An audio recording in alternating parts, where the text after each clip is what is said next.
Hai guys, hari ni kita nak masak terung celup tepung. Okay, sekarang ni terung ni kita nak goreng celup tepung.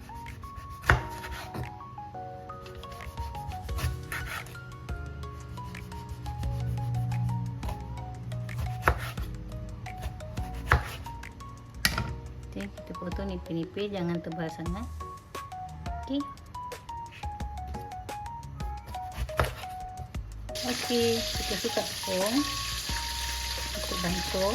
Kita guna tepung bestari campuran tepung goreng rangup serbaguna. Kalau kita guna tepung ni tak perlu tambah apa-apa lagi bahan. Okey, so kita bantuh dia dengan air. Dan kita tuangkan tepung untuk kita nak celup dia.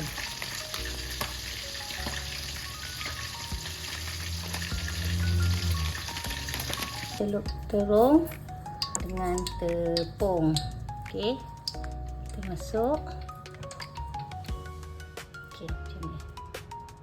So kita goreng.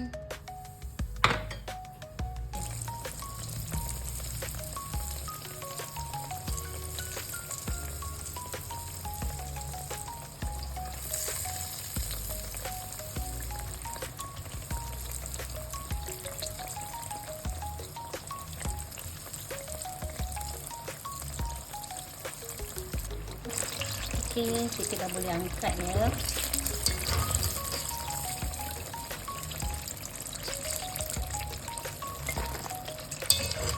Okey, terung kita dah siap.